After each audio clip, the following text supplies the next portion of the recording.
Bueno, como nos dijo el hermano Asa, bueno, ¿alguien se acuerda de lo que acaba de decir el hermano Asa? Algo de la historia y así. Ok, era de la historia. Entonces, la historia nos sirve mucho para aprender de algo, una persona, una empresa, para saber si esto es bueno o esto es malo. Nos puede ayudar mucho. Y decía el hermano Asa de que las empresas tienen su propia historia. Yo que trabajo en Mattel les voy a contar un poquito, más o menos como para que digan, oh, esa es una historia. Mattel surgió porque una señora, Ruth Handler, tenía una hija y un hijo, pero antes solo existían las muñecas tipo bebés, así como los nenucos y así. Entonces ella quería como algo diferente para su hija, ¿no? Como que no solo fuera el rol de ser mamá, sino que también su hija pudiera, pues, soñar y no había alguna muñeca. Entonces ella se fue a una feria de juguetes y creó una muñeca que no lo logró a la primera instancia, sino después de varios intentos lo logró. Y esa muñeca se llamaba, ¿cómo, Diego? Barbie. ¿Y alguien sabe, de casualidad alguien sabe por qué? No más duda. ¿Por qué le puso Barbie? Exacto. Su hija se llamaba Bárbara y su hijo se llama Ken. ¿No? Entonces, sí, un poco. Pero bueno, o sea, te enteras de estas cosas en la empresa, ¿no? Y dices, oh, ahora todo tiene sentido en mi vida. Y la marca de Hot Wheels la hizo su esposo porque quería como competir contra su esposa de, sí, ella hace un juguete muy exitoso, pues yo también. Y contrató astronautas y así para crear coches. Entonces, todas las empresas o todas las personas, cada uno de ustedes tiene una historia. Y seguramente, o sea, casi siempre, bueno, no siempre, la historia se divide entre antes y después de Cristo, ¿no? Eso quiere decir algo que Jesús marca una historia. Entonces, vamos a empezar a ver hoy que es todo joven transforma su historia al seguir a Jesús. Creo que eso sí lo tienen escrito, ¿verdad? Entonces, vamos a ver el primer punto que nos los va a decir el hermano René. Ok, chicos. Pues sí, como bien lo dijo Reni, todos tenemos una historia. La de ustedes es muy corta todavía, pero se está escribiendo, porque ustedes ya, a pesar de su corta edad, ya tienen experiencia en la vida, han vivido cosas, es decir, han conocido personas, han tenido días difíciles, días bonitos, más bonitos que difíciles, yo digo, y sobre todo porque pues Dios está con ustedes, que es lo más importante. ¿Sí? Entonces ustedes están escribiendo una historia. Lo importante de una historia para un cristiano, o de la historia de un cristiano, es que vaya de acuerdo a la voluntad de Dios, ¿cierto? Eso es lo más importante. Y la realidad es que pues todos los personajes que conocemos, ficticios o no ficticios, todos tienen una historia. Por ejemplo, es muy común ver historias de personajes que ahora son famosos, científicos, deportistas, gente de la televisión, etcétera, que empezaron en la pobreza y que vivían que dormían debajo de un periódico y cosas así, y terminan siendo gente muy famosa, gente muy reconocida. Pero digo, estas historias está bien, es una historia de vida normal, pero tenemos que nosotros tener muy presente que el reconocimiento que tenemos que buscar es el de Dios, y a quien debemos agradar es a Dios siempre, y no al hombre, obviamente, ¿no? Mucha gente pues piensa que tener fama, mucho dinero y que todos nos volteen a ver y nos pidan autógrafos y que digan, miren, ahí va René, el de la Magna, ¿no? Piensan que eso es, no, eso ya es como que ese es mi sueño de vida, y no, más bien lo que debemos buscar es que nuestro testimonio sirva para que más personas conozcan a Cristo. Ese debe ser nuestro objetivo, es la gran comisión, la Biblia lo dice, ¿verdad? Es la tarea principal que nos dejó el Señor Jesús, que compartiéramos su historia para que los demás la conocieran y pudieran aceptarlo. ¿Quién es ustedes pueden darme un ejemplo de alguna historia que conozcan de ese estilo, de alguien que empezó, como dicen, desde abajo, que empezó y que después ya estuvo en la cúspide? A ver, Sofi, por favor. Un doctor mexicano que se llama, bueno, no se llama así, pero se hace llamar Doctor Q, es un neurocirujano y empezó como migrante. No sé en qué zona de México, en qué estado de México vivía, pero era así, era en condiciones de pobreza extrema, y entonces se fue con unos polleros hacia Estados Unidos. Entonces ahí como que pues empezó a estudiar, más o menos como que despertó y dijo, voy a hacer algo, ¿no? Para que mi vida no termine como alguien que solamente se fue a Estados Unidos de mojado. Y entonces empezó a estudiar y empezó a estudiar medicina y su maestro de ahí se dio cuenta de que tenía talento para la cirugía. Y entonces de ahí se especializó en neurocirugía y es un doctor muy reconocido en Estados Unidos, es de los mejores y empezó siendo migrante. Ok, es una historia de la vida real y así como esas, pues hay muchas. Como ustedes saben, bueno, no sé qué les parezca esto, a mí me parece que no debería ser, pero bueno, eso ya es cuestión de cada quien. Me imagino que han visto que en algunos países, sobre todo en Europa, todavía existen reyes y reinas y príncipes y princesas y cosas así, como si estuviéramos viviendo en Disney o algo así. Y de hecho hace poco hubo una boda muy famosa, ¿no? No sé quién se casó, pero fue una boda muy famosa y que la pasaron en la tele y todo. Yo dije, no, la de Lucerito y Mijares estuvo mejor, pero no, no es cierto, no, para nada. Pero es que pasaron la boda, ¿no? Y es gente que nace en una familia pues con mucho dinero, ¿no? Viven con muchos lujos y todo, ¿no? Entonces ya sabes que si naces ahí, pues por lo menos materialmente, pues no te va a faltar nada, ¿no? Pero si no tienes a Cristo, entonces te va a faltar todo al mismo tiempo. ¿Ustedes conocen alguna historia así? ¿De algún rey o algún príncipe que no haya nacido en la opulencia? En un palacio, no nació en un lugar así súper lujoso y... ¿Quién? ¿Quién? Moisés, bueno sí, Moisés tuvo una historia medio atropellada al principio, sí, porque estuvo en una canasta, ¿verdad? Ya nos lo contaba Gael en su predicación. José, así es, José, fue una historia así también. ¿Y cuál es la...? Sí lo dijo Sofi, pero lo dijo muy bajito, entonces sí, por eso no escuchaste, pero sí lo dijo, David. Y entonces ya dijimos a José, dijimos a David, dijimos Moisés. ¿Y cuál será la historia más representativa en ese sentido? Jesús. Porque la Biblia dice que Jesús nació en un palacio así súper lujoso, ¿verdad? Que así rodeado de lujos y de cosas, ¿no? ¿En dónde nació Jesús? En un pesebre. En un pesebre, ¿sí? ¿Y en dónde estaba este pesebre? En un establo, así es. Estaba en un establo. Entonces, imagínense eso, o sea, el Rey de Reyes, el Señor de Señores, la persona más importante de nuestra vida, nació en condiciones muy humildes, ¿sí? Más bien en condiciones muy sencillas, ¿sí? Porque el ejemplo de humildad, pues es el mejor ejemplo de humildad que hay.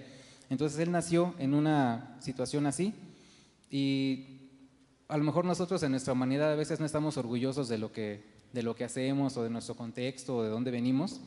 A lo mejor renegamos de nuestra casa, ¿no? Es que está muy chiquita mi casa y no quepo y no sé qué, ¿no? Cosas así.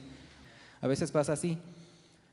Pero imagínense eso, o sea, él nació dentro de una familia que pues tampoco se caracterizaba por tener muchísimo dinero.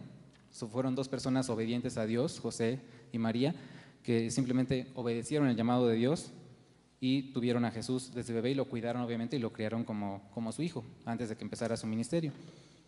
Entonces a lo mejor no estamos orgullosos de lo que hacemos o de nuestra historia, pero uno de los discípulos, por ejemplo, que se llamaba Natanael, antes de unirse a Jesús, a seguir a Jesús, dijo, ¿de Nazaret puede salir algo de bueno?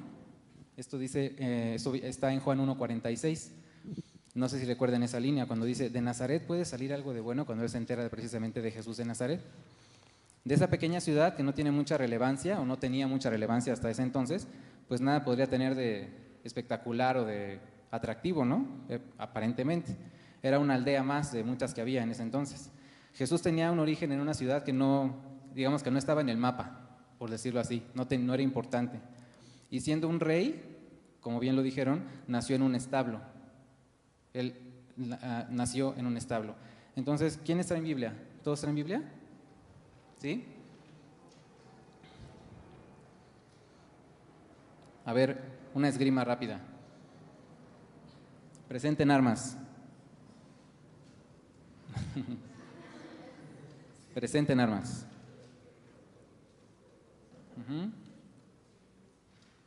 Todos conocemos las reglas de la esgrima, ¿verdad? ¿Sí? Ok. Lucas 2:7. Esgrima.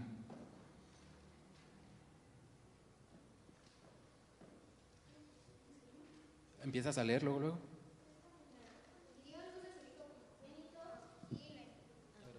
Y dio a luz a su hijo primogénito y lo envolvió en pañales y lo acostó en un pesebre porque no había lugar para ellos en el mesón. Ok, entonces sí, como bien lo acaba de decir Emma, así es. Al nacer su hijo primogénito lo envolvió en retazos de tela, es decir, en pedazos de tela, y lo acostó en el establo porque no había ningún lugar para ellos. Aquí la versión Palabra de Dios para Todos nos dice en el cuarto de huéspedes.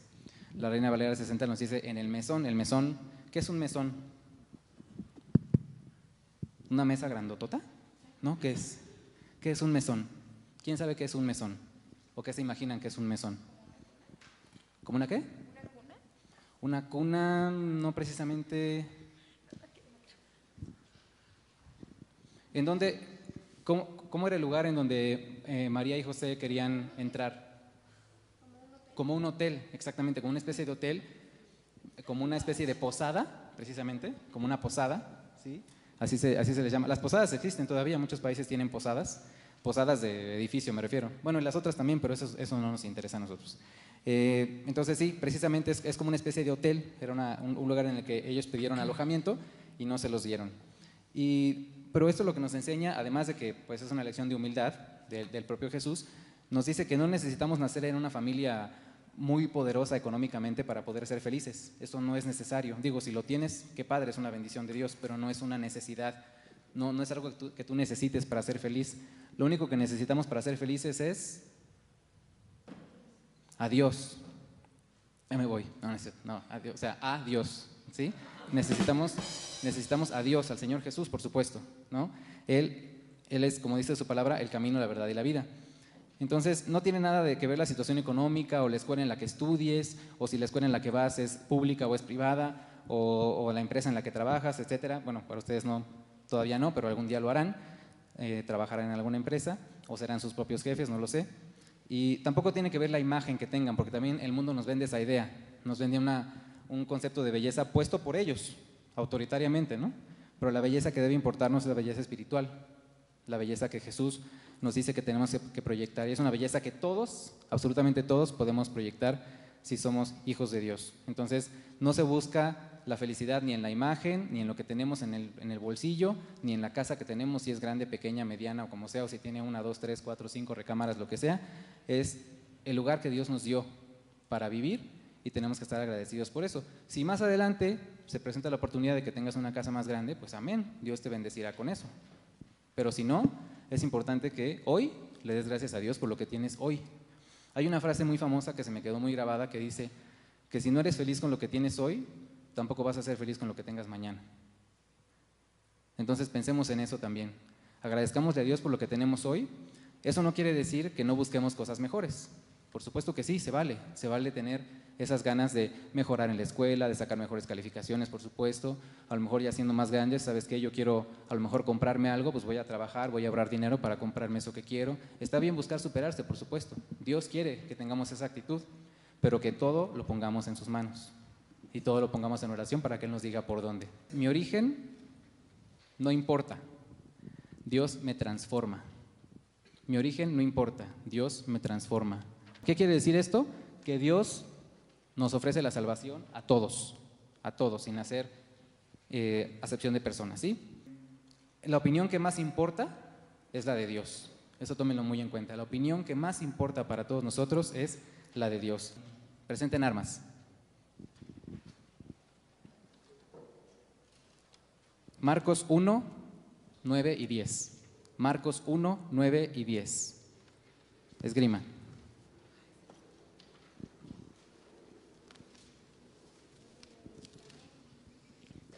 Aconteció en aquellos días que Jesús vino a Nazaret en Galilea y fue bautizado por Juan el Jordán. Y luego cuando subía el agua vio abrirse los cielos y al Espíritu como paloma que descendía sobre él. Entonces, este versículo nos está diciendo precisamente lo que sucedió cuando Jesús fue bautizado. Jesús vino de Nazaret, salió de Nazaret para ser bautizado por Juan, y pues fue un momento que marcó su vida. Y bueno, la historia para él mismo, para Jesús y para nosotros, pues no sería la misma, obviamente, si él no hubiera iniciado su ministerio y si no hubiera tenido esa misericordia, esa gracia que tuvo para con nosotros. Eso es lo más importante. Nos dice aquí que el Espíritu Santo se manifestó como paloma, como un símbolo del amor que Dios tiene por nosotros, que Jesús tiene por nosotros, y para Dios ratificar eso, o sea, comprobar que efectivamente el que estaba siendo bautizado era su Hijo, era su enviado para nosotros. Tenemos que pensar que no importa nuestro origen o nuestra situación, Dios siempre nos transforma, Dios siempre tiene algo para nosotros, algo bueno para nosotros. Entonces nadie, absolutamente nadie debe de pensar que Dios no lo ama, o que no se preocupa por él o ella, o que no lo escucha. Dios está para todos, ¿sí? Absolutamente para todos, no hay ninguna excepción. Todo aquel que se acerque a Él y que quiera creer en Él puede hacerlo y lo puede seguir. Dios tiene interés en transformar nuestro presente. Dios tiene interés en transformar nuestro presente. Nos da un sentido superior de la vida, nos da un sentido superior de la vida. Y esa transformación solo la puede hacer Él, no hay nadie más que la pueda hacer, solo Jesús puede provocar en nosotros esa transformación, y tanto en nuestra vida como en nuestra historia y el camino que vamos a seguir. Así que es importante que dejemos que Dios transforme nuestra historia. Ok, última esgrima que juegan conmigo hoy. Presenten armas.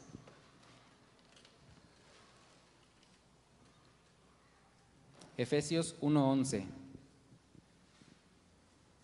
Esgrima.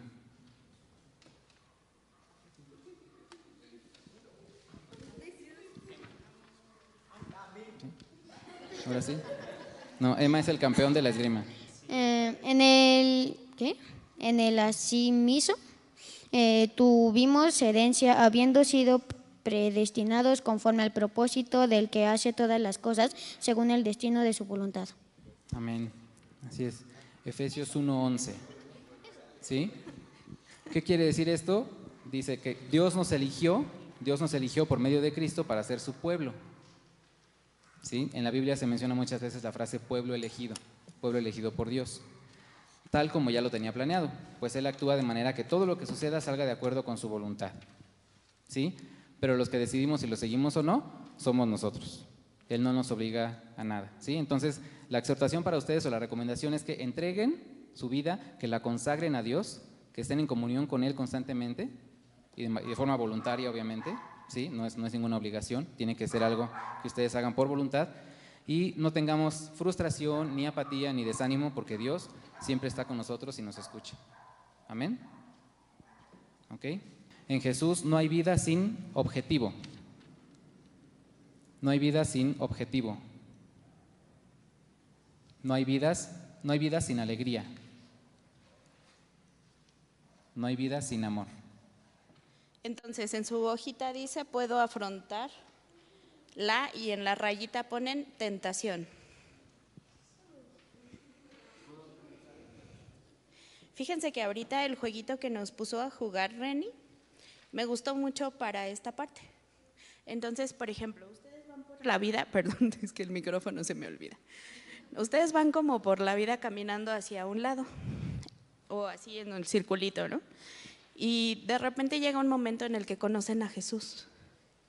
¿Y eso qué hace en su vida? Más bien un giro, ¿no? ¿Un giro? ¿Un giro o un cambio? A ver, ¿quiénes votan por cambio? ¿Y giro? Sí, yo creo que también es un giro, ¿no? Entonces ustedes van en su ruedita y van caminando y conocen a Jesús y toman una decisión. Si ustedes deciden seguirlo, entonces van a girar y van a empezar a caminar hacia el otro lado. Ajá. Pero de repente, en esa vida que ustedes ya ahora empiezan a seguir, cuando empiezan a seguir a Jesús, van a tener este tipo de cosas que se llaman ¿cómo? Tentación. Y por ejemplo, si llega una tentación y ustedes caen, ¿qué pasa? Es un cambio, ¿no? Porque empiezas a caminar ¿para dónde? Para atrás. ¿Y qué tienes que hacer? Volver a cambiar, ¿qué sería qué? El giro, ¿no? Bueno, según el jueguito que nos puso Reni, sería giro. A ver, entonces, conocemos a Jesús y tenemos un giro. Y luego, si caemos en la tentación, cambio. Y si queremos volver a regresar, giro. Está padre, ¿no? Está padre así con el jueguito que lo podamos aplicar, ¿no? Ok, entonces siempre está padre que si tenemos una tentación, aunque caigamos, podamos saber que podamos volver a girar y volver a regresar al camino, ¿ok? Isaac, ¿tú tienes Efesios 2:4? Empero Dios, que es rico en misericordia, por su mucho amor con que nos amó. Ok, entonces lo que nos dice este versículo es que Dios tiene un amor inmenso por nosotros. Y luego dice, ¿cómo afronta la tentación un joven? Entonces ahí tienen ustedes ese espacio para que lo llenen. Y llénenlo, porfa, contéstenlo, piensen cómo ustedes como jóvenes pueden afrontar esa tentación. Ustedes ya van caminando y ahora tienen una tentación, ¿y qué van a hacer? Ok, alguien que nos quiera compartir su respuesta de cómo afronta un joven la tentación. ¿Alguien? Ignorándola. ¿Ignorándola? ¿Alguna otra idea? ¿Alguien? A ver, Sofi.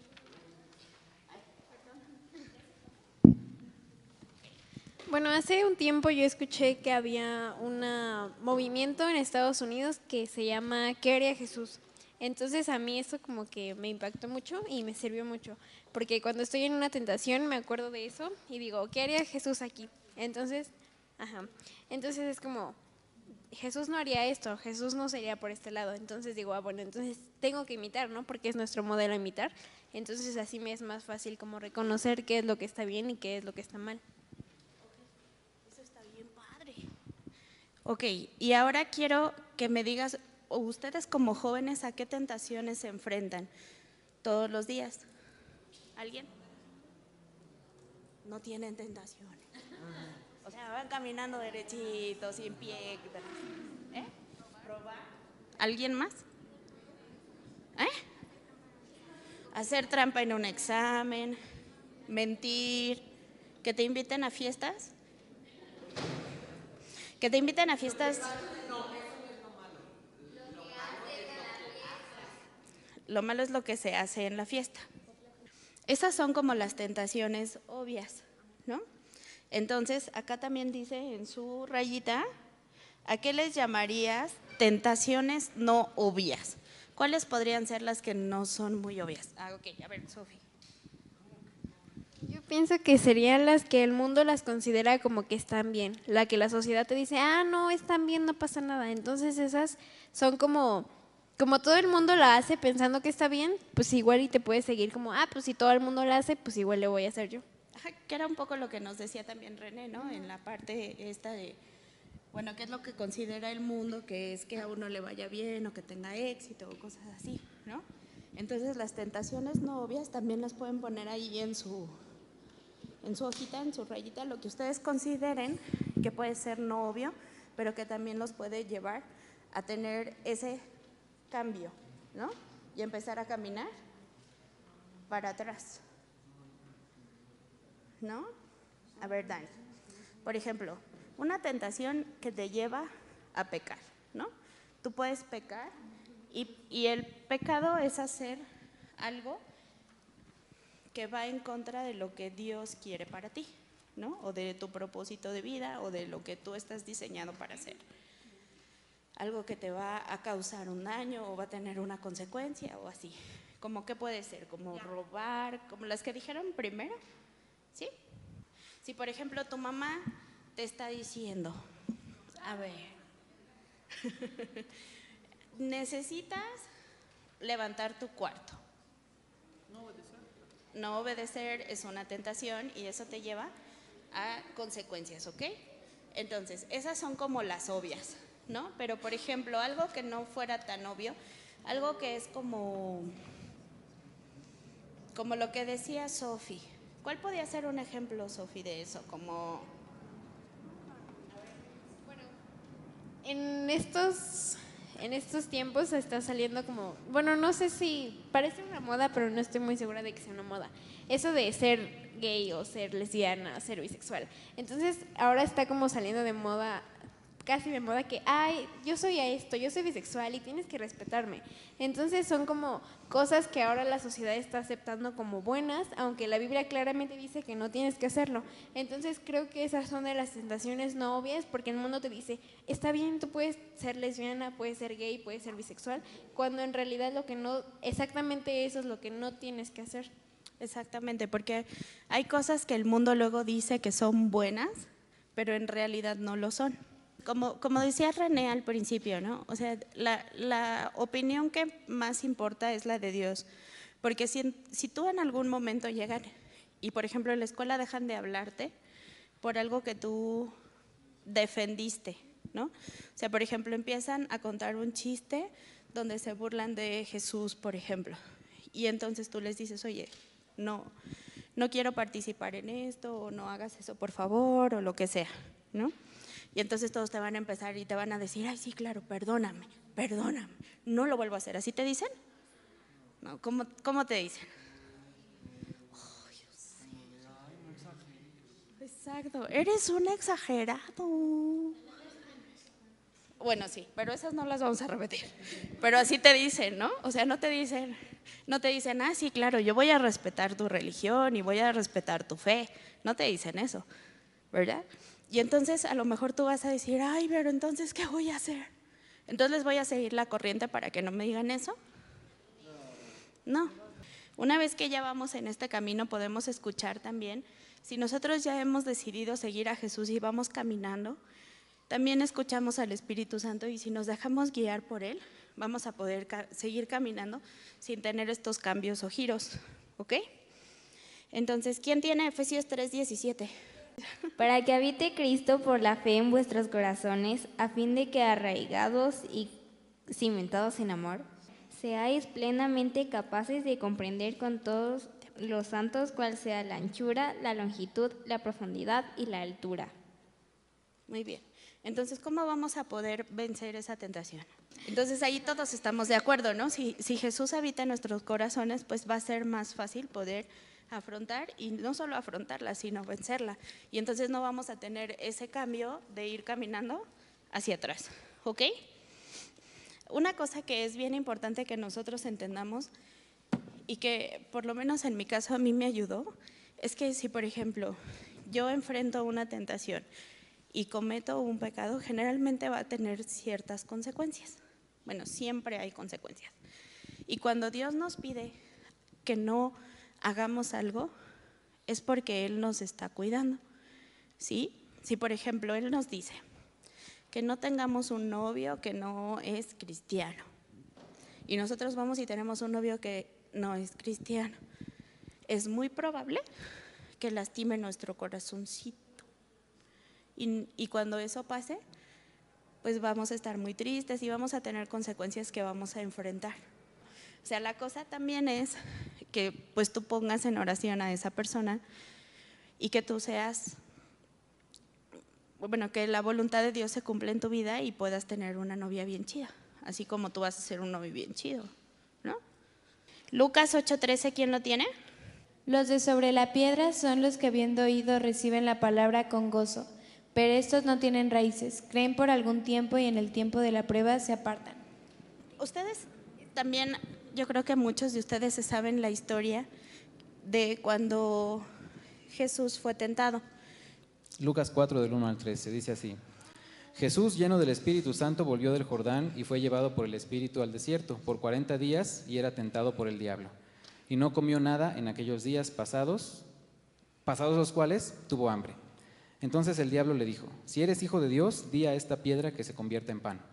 Jesús respondiendo le dijo: escrito está, no solo de pan vivirá el hombre, sino de toda palabra de Dios. Y le llevó el diablo a un alto monte y le mostró en un momento todos los reinos de la tierra. Y le dijo el diablo: a ti te daré toda esta potestad y la gloria de ellos, porque a mí me ha sido entregada y a quien quiero la doy. Si tú, postrado, me adorares, todos serán tuyos. Respondiendo Jesús le dijo: vete de mí, Satanás, porque escrito está, al Señor tu Dios adorarás y a Él solo servirás. Y le llevó a Jerusalén y le puso sobre el pináculo del templo y le dijo: si eres hijo de Dios, échate de aquí abajo, porque escrito está, a sus ángeles mandará acerca de ti que te aguarden, y en las manos te sostendrán para que no tropieces con tu pie en piedra. Fíjense que ahí tienen en su hojita que dice, no estamos hechos para el pecado. Bueno, entonces en esta parte donde vimos lo que Jesús hizo, ¿qué fue lo que a Jesús le ayudó a vencer esta tentación? Cuando le contestaba a Satanás, ¿cómo le contestaba? Escrito está, exacto, ¿no? Lo que estaba en la Biblia. Entonces, entre nosotros más nos acerquemos a Dios y entre nosotros más busquemos de Él y de su palabra y más aprendamos de Él, eso nos va a ayudar a poder vencer las tentaciones. Porque es la forma en la que Dios se comunica con nosotros. Nos puede hablar ahorita que estamos aquí en la Magna, cuando leemos su Biblia, en una predicación, en lo que sea, y podemos aprender. Y la próxima vez que tengamos una tentación, ya no vamos a caminar para atrás, porque la vamos a afrontar y a superar, ¿ok? Luego viene en su hojita, dice, tenemos la opción de vencerla. ¿Y a quién le quedó Deuteronomio 24? Porque Jehová vuestro Dios va con vosotros para pelear por vosotros contra vuestros enemigos, para salvarlos. Entonces, si nosotros sabemos que Dios está con nosotros, si nosotros estudiamos y todo eso, vamos a ser capaces de vencer esa tentación y de poder seguir caminando en la dirección correcta. ¿Ok? Muy bien, bueno, pues vamos a continuar. El número 3 se titula, les voy a decir la primera palabra, si se fijan el número 3 tiene una línea, luego dice me da y hay otra línea. Y me gustaría decirles la primera palabra y que cada uno de ustedes me diga lo que creen que les da, ¿vale? La primera línea es parecido, es Jesús, cerca, ¿vale? Jesús me da y les vamos a pasar el micro a cada uno de ustedes y lo van pasando. Empecemos con Emanuel. No importa que se repita. Jesús me da salvación. ¿Okay? Vida. Vida. Alegría. Alegría. Fortaleza. Fortaleza. Amor. Fuerza. Fuerza. Confianza. Propósito. Propósito. Salvación. Se puede repetir, sí, no pasa nada. Vida. Vida. Amor. Alegría. Paz. Sabiduría. Esperanza. Confianza. Valentía. Les diré que en este caso la respuesta de la hoja sí se dijo, es Jesús me da propósito. Y solo se dijo una vez, interesante. Ahora, les voy a pedir a 3 de ustedes, a mí me gusta que hablen también ustedes, no solo nosotros. Entonces, chicos, ¿cuál es su propósito en la vida? Ser luz en todos los que no son cristianos y no tienen a Jesús en su corazón y predicar la palabra de Dios. Servir a Dios y ayudar a otros a que conozcan de Él. Agradar a Jesús con mis actos. ¿Y cuál creen que fue el propósito de Jesús mientras estuvo en la tierra? Que lo aceptaran todos, compartir el evangelio por 2, Emanuel. Darnos salvación. Veamos qué nos dice Dios en su palabra acerca de esto. Busquen Marcos 1, 14 y 15. Después que Juan fue encarcelado, Jesús vino a Galilea predicando el evangelio del reino de Dios, diciendo: el tiempo se ha cumplido y el reino de Dios se ha acercado. Arrepentíos y creed en el evangelio. Según esta lectura de Marcos 1:15, podemos entender que el propósito para nuestras vidas es compartir el reino de Dios. Y de la misma manera fue ese mismo el propósito que tuvo Dios cuando vino. Aparte de darnos salvación, vino a traernos el reino de Dios, a acercarlo hacia nosotros. Y se dedicó a eso, a compartir el evangelio a cualquier persona, a cualquier poblado al que iba. Lo que hacía era compartir el evangelio. Entonces, la primera línea que tienen ahí, después de Jesús me da propósito, dice: si dejamos a Dios escribir